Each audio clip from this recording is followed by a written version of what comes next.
mendidik anak tidak tersesat itu ya sangat kompleks sekali ya. Kita apa yang kita inginkan dari anak-anak kita. Kadang-kadang begini, termotivasi ketika kita mendidik anak itu ada keinginan mendapat imbalan dari anak. Minimal kalau sukses jadi pejabat ini orang tua terangkat. Kalau kaya mudah-mudahan ya akhirnya orang tua bisa terbantu. Minimal ya kalau orang tua sudah jompo ada yang nyebokin lah anaknya, kan begitu. Itu hilangkan semua itu. Kita kalau kita niat ingin mengantarkan anak menjadi anak yang soleh, cobalah kita didik dengan kesolehan kita.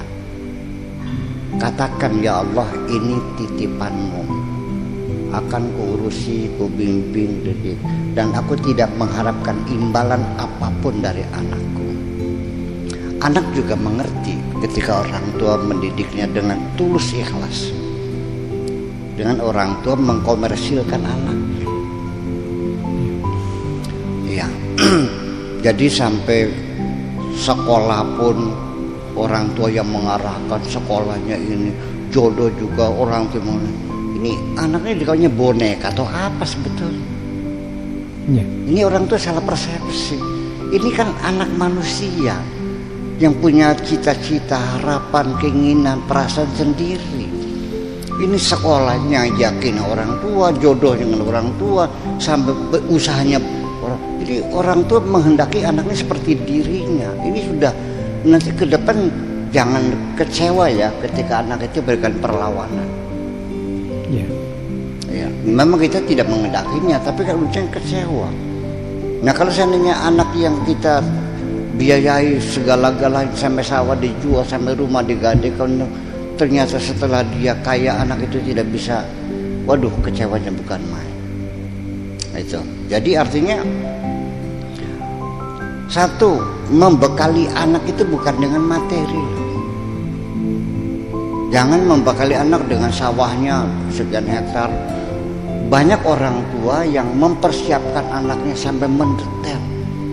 Anak 7 bikin rumah 7 untuk anak, dipernakakan tuh apa sih namanya itu? Di plotting gitu, dia persiapkan sampai rumahnya, jodohnya, sampai segala macam. Ngapain? Udah kasih aja ilmu daripada harta.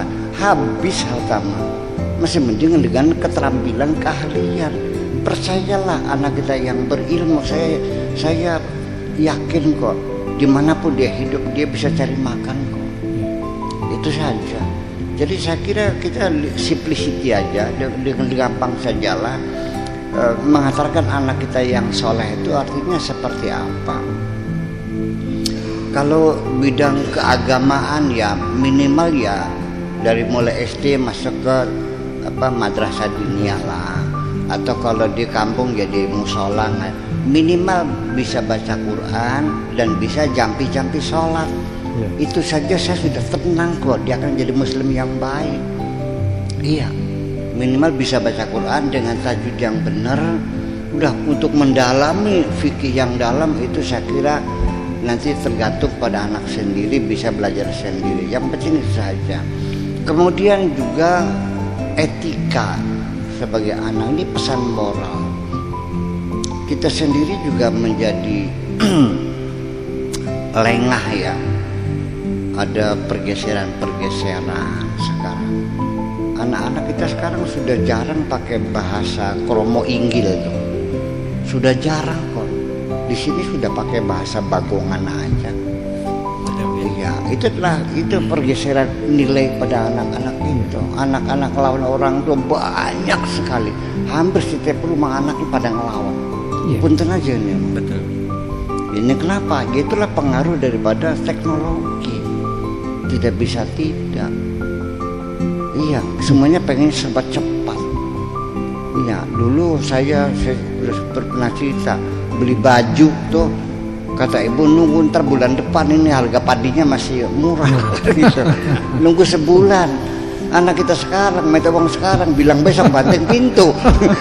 Iya kan? Ya, semuanya serba cepat. Nah, itu harus kita antisipasi. Makanya ke depan kita juga jangan jangan memusuhi teknologi, tapi biarkan anak itu akrab dengan teknologi untuk justru meningkatkan kualitasnya. Hanya saja yang dibangun itu kepribadian, personalitas anak itu. Ya, sehingga dia punya kepribadian, mampu dia memilah sendiri mana yang baik, mana yang buruk, mana yang bermanfaat, mana yang berbahaya.